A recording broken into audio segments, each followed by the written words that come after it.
Hi, I'm Leanne Ely. I'm a nutritionist, a New York Times best-selling author, and some people even say I'm a life coach. I started the Daily Dish Show to share my story, my truth, and my journey to vibrancy, and to inspire others to do the same. Because it's all about grit, perseverance, and finding a way despite the odds. It's about embracing the whole woman, not just the parts that are easy to love, and feeding her heart, mind, body, and soul. But I found that this isn't just my story, it's your story too. It's go time. This is the Daily Dish.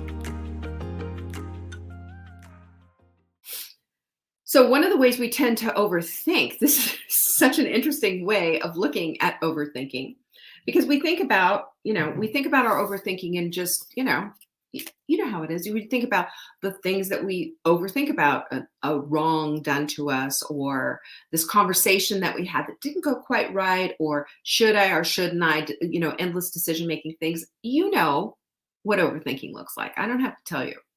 But one of the ways that we tend to overthink is chasing after happiness instead of going after purpose. Let that land. Let that land. As I was thinking about this morning, and it was in my meditation journaling time and everything, and I wrote a bunch of stuff out in my journal, and I will tell you that has been my old past life was like that, and I felt like I was on this hamster wheel of just trying and striving instead of enjoying my life by seeking my purpose. And what I found is that the happiness came from the purpose and not chasing after happiness. But the overthinking part of is he happy? Is she happy? Are the kids happy? Is my husband happy? Is everybody happy? Happy, happy, happy.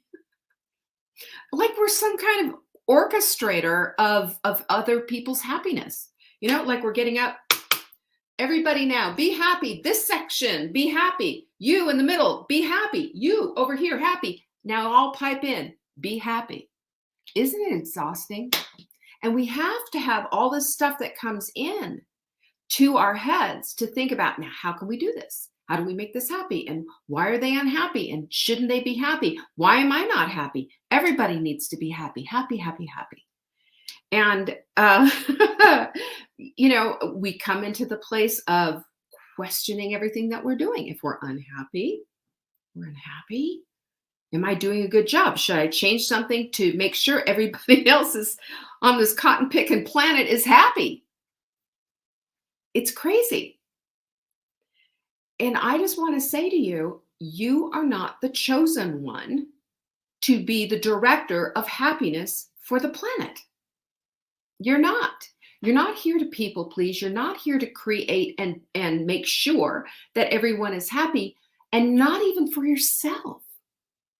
Isn't that freeing? Isn't that so freeing? Because I'm going to give you some juicy tidbits that are really going to make you go, whoa. They're cosmic 2x4s, by the way. Big time cosmic 2x4s. They're just going to plunk you over the head. And you just might say, just given all of this happiness garbage, that we might overthink that a little bit. You think? I think it's crazy. So we need to go instead. We need to shift and start thinking about what brings meaning into my life. Because what brings meaning into your life is creating purpose, by the way, because purpose and meaning are very much attached to one another. So the research is extraordinarily clear. I did a little deep dive on this. Wait till you hear these stats. There's power in your focus, of course. And so if your focus is on the wrong focus, well, we know what that means, and you're going to get that because those are commands coming from your brain when your focus is completely off kilter. So meaning creates while happiness is fickle and very dependent on what the heck is going on. When you're looking and searching for meaning and depth of character and depth of purpose in your life, and you take your eyeballs off this happiness rabbit that's just bonking around on your, in your head, you find yourself in this place of not stopping to depend on your circumstances, your happenstance, as it were. And you find yourself not being so fickle and not being so, and because happiness is fickle, happiness is temporary. A circumstance changes and then everything else, um, everything else goes to pot, doesn't it? But it's just like the weather in North Carolina. I will tell you this, when they say it all the time, and I know everybody else says this in all of their states except maybe California, and that is, it's sunny one day, and in the 60s, the next day you get freezing rain, and the next day they're calling for snow. It's just crazy, isn't it? It's just all over the place. That's what happiness is. It's all over the map, and chasing it is really like trying to chase a wild rabbit in the wild. A wild rabbit in the wild? Well, where else would a wild rabbit be, right? Gosh. So back to the research, though. This is interesting. Purpose in life is tied to, get this, a 22% reduction in strokes, a 2.5 times less likelihood to end up with dementia. And those are just two of those things. They also found that people who are after their purpose, guess what? They're happier.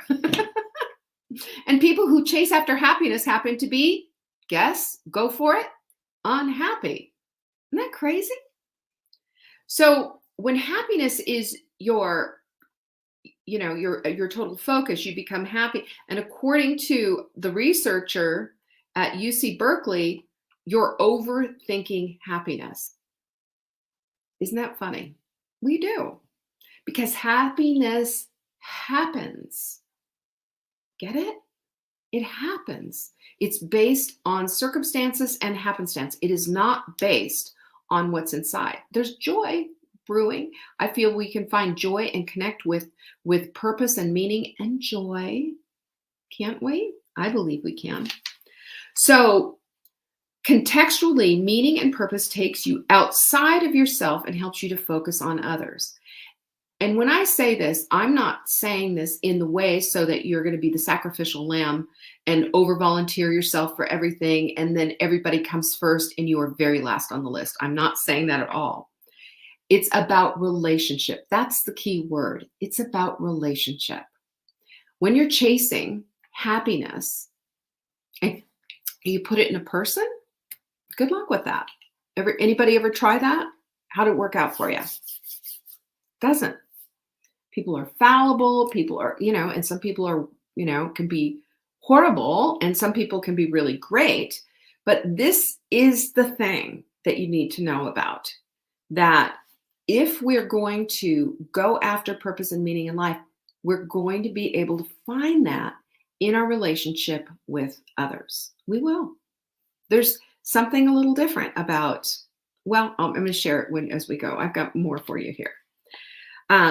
This is the thing, though. This is the thing that stuck out for me, is like purpose and meaning are other-centric, while happiness, it's all about how you feel. So it's you-centric. Are you connecting with all of this? Is this hitting you like it hit me? Maybe I'm just needing more coffee or something from this morning. But I found that to be like really mind-blowing. And I also know that it's kind of can be kind of a sticky wicket for those of us who have a tendency to people please. Let's not people please. That's not about what this is. It's about instead choosing your focus. And that focus on purpose, man, is that going to make everything so much better. It feels a higher cause, a higher calling. It feels different than constantly chasing after this happiness. So I just think that's awesome. So instead of overthinking on happiness and all that entails, Harvard researcher, get this guy, Dan Gilbert, he recommends to people, and he's the happiness researcher for Harvard. I just think that's okay. That's what you do for a living. Why not? So here's what he says. He recommends that you cut off all options and just commit and make a decision to something that's purposeful. So when he's with some friends, this is going to crack you up. So he's sitting around with friends and they're discussing all of his, other researchers or whatever, and they're discussing all this, all of this idea and everything. And he says, one of his friends looks over and he goes, "That's probably why married people are more happy." And he thinks about it. And don't you know what he did? He went home and he proposed to his girlfriend, who he had been with for 10 years. And guess what he found? And he wrote this in his paper.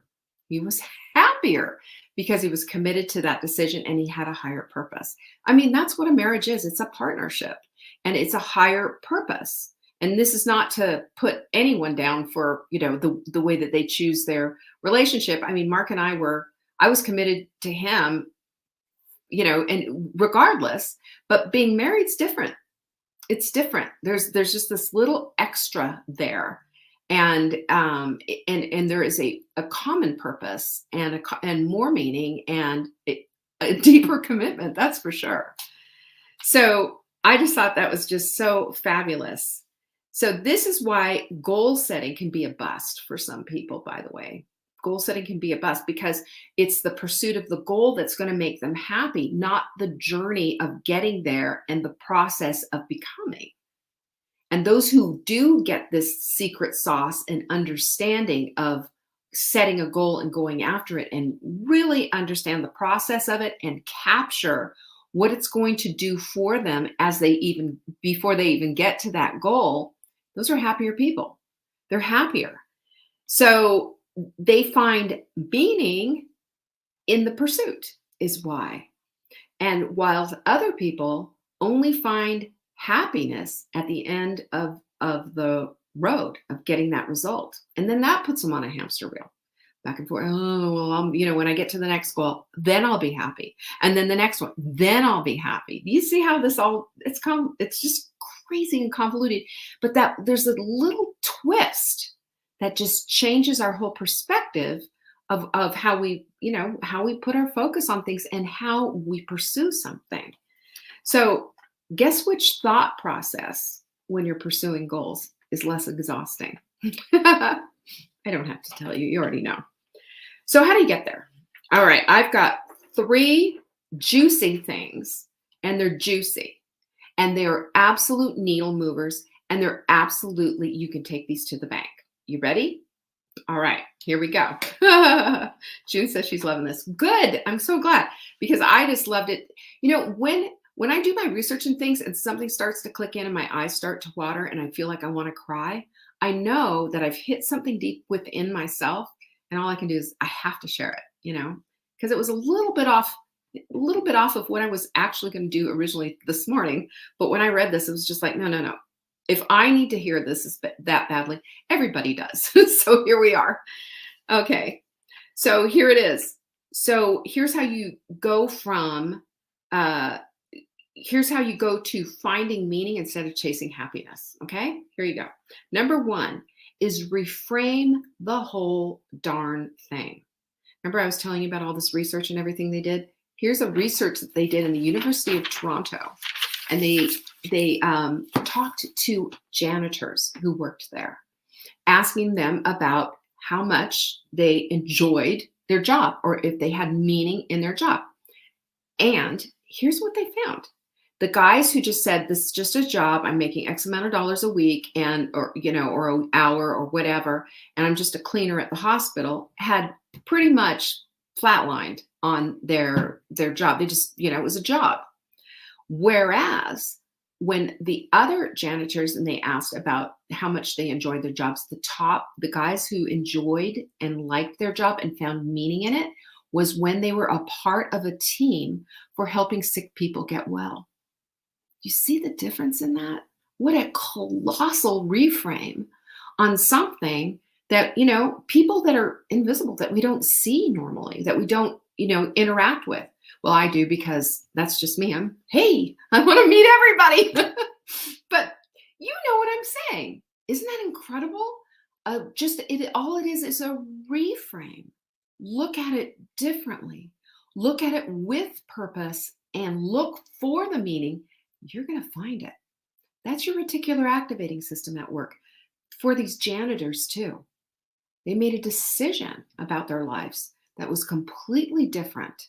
They didn't get hired to be part of a team that helps people, sick people get well. They were hired to clean up pretty gross stuff in a hospital. That's what, in mop floors and all of that, clean toilets. But they got a step further when they had this reframe. I thought that was brilliant. 2, these ones, if you're taking notes right now, I want you to right now get a pencil, get a paper, write this stuff down. This is gold. Okay? It's habit words and knee-jerk answers that we do in our heads and that we say out loud. Okay? They've got to go. And again, psychologists, I mean, the research is out on all of this stuff. Okay? So get it. Saying I get to instead of I have to. Now, I have done this. Can I tell you how many women I've coached over the years? I've been doing this for 28 years now. I've coached a few. And guess what? When you start saying, I get to sprint instead of, oh, I have to sprint, guess how this changes everything? Guess how you look at doing the sprint? You don't look at it as drudgery. You don't look at it as a diet. You don't look at it as something that, is just going to be a drag. You look at it instead as a privilege, because it is. You look at it instead as something that you get to do for yourself. Now I'm using the sprint, but you could use this for anything. I get to clean a toilet. And you know what? I'm so excited about cleaning this toilet because I used to live in a house where, there was, I get to clean my own toilet. I had to share toilets with my roommates, and now I have my own toilet. I mean, whatever. You can apply this to anything. You get to. Isn't that so much? Doesn't it make you smile when you say I get to instead of I have to? Doesn't it? I have to makes me sad. Oh, I have to. It makes me feel like somebody's got a gun to my head saying, come on, move it. It's just, there's such a dichotomy there. I love this one. And this next one, I don't instead of I can't. This one's going to blow you away, especially those of you who are trying to figure out this whole food situation thing. These little hairs are kind of hanging in there. Let's get them out. Who are trying to figure out this whole situation. Can I, should I, whatever. How do I eat? What's good for me? What is my custom plan? That kind of a thing. So how about this? If you're in a situation where, let's say you go to a wedding and there's cake out and somebody says, here's a piece of cake. Oh, I can't eat cake. How about you say, I don't eat cake? You see the difference? I don't eat cake is a decision, and there's no mental struggle or thinking, should I not? Should I go up there? Should I get it? Maybe a little piece, maybe 2 bites, maybe 3. Maybe what I'll do is split it with my husband. Maybe what I'll do is just wait. Maybe I'll just watch. Maybe I'll take the frosting off. Overthinking, analysis paralysis for days. Or I don't eat cake. Boom, done, dusted, we're over. It's over. When you make a decision for yourself like that, then you don't have to overthink anything. You don't have to feel poor, sad me. You don't have to get into that whole place of putting on your sad sack face and just saying, oh, it looks so delicious. I wish I could, but I just can't. I'm on this diet. I'm sprinting and, blah, blah, blah, blah, blah, blah, blah, blah, blah, blah. That's your head, or you can be talking to somebody else who really doesn't care. I don't know. But think for a minute. Which one is better? Which one is more powerful? Which one puts you in the driver's seat instead of being dragged around by your nostrils by something you don't want to do? Isn't that awesome? Just 2 little words to change. I don't. And that's not so that you can say I'm, superior than you and all the rest of you is just like, I don't do cake, or I don't do this, or I don't do it. Just doesn't agree with me. It's not for me. We're done. Time out. Oh, tell me about your holidays in Jamaica. And now we can talk about something else instead of having this overthinking, crazy town stuff going on in our heads. It's huge. And the third one is, oh, I'm sorry. I'm sorry. Oh, I'm sorry. I'm sorry. I'm late. I'm sorry this. I'm sorry I did this. I'm sorry I did that. Instead, use thank you. How about that? How about thank you? Thank you for waiting for me. Didn't mean to be late. There was a big traffic jam. Thank you for your input, or whatever it is. Instead of I'm sorry, which women, by the way, have a tendency to say all the time. Oh, I'm sorry. Did I bump into you? I'm sorry. Are you okay? I'm sorry. I'm sorry dinner isn't, I'm sorry I didn't make the pork tenderloin and I made the chicken instead. How about thank you for hey, thanks for a great dinner. I'm sure you're going to say that to me because I made this instead. We get to change our words so that they reflect truly the core of what it is that we believe and what it is that we want, and reflects meaning and purpose in our lives instead of just clobbering us and dragging us down. Like, I can't, I have to. Oh, I'm sorry. That is completely powerless, and it puts us in this place of being this witless woman who doesn't have a clue. And I'm going to just tell you, every single woman that's here isn't that woman. You aren't witless, and you do have a clue. It's time to start using your words to show the world. And the last one is align with your values. I know.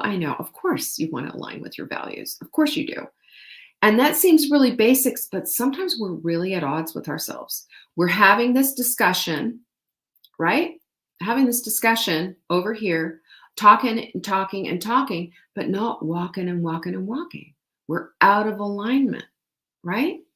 We're out of alignment. How would you feel coming over to my house if I'm telling you all about my little exercise room and everything like that, and you walked in and you saw laundry drying on my bike?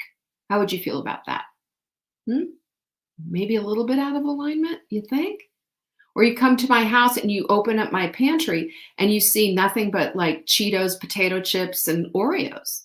Little out of alignment?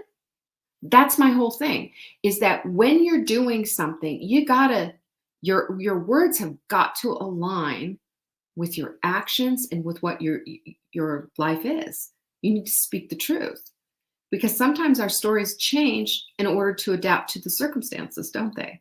But if we just stay the same and we stay aligned with our values, then it's all going to fall into place. Easy peasy. And there's no worrying about anybody seeing you or finding you out, because you're in complete 100% alignment. And can I just tell you how much less exhausting it is to live in alignment? It's hard otherwise. Make it really tough on ourselves. And we find ourselves in the place of overthinking everything and double, worrying about, am I making the right decision? There's a lot that goes along with that.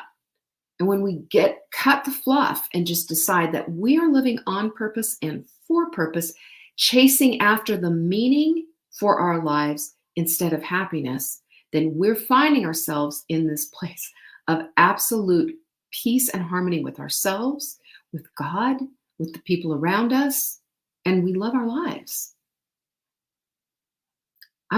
Don't you want to love your life? Don't you want to look at it and just say, everything about it is just beautiful and wonderful and lovely? What a blessed woman I am. How blessed I am. I get to have this life, and I don't line up with stuff that doesn't give me a blessed life. I'm only available for that. How about that? What are you available for? What kind of blessings are you available for? Think about that today.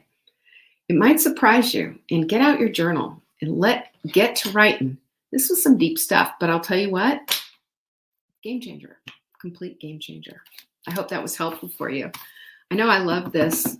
This was all morning long. I was on this all morning long. I was out trying to make sense of all this because I had a thought here and a thought there and just pulling it all together. So if it was helpful for you, thank you so much. And do share it, would you? Peace be with you. You're the best. Love you guys. Thank you for joining me today. You can find me on TikTok for daily tips to help support your most vibrant life.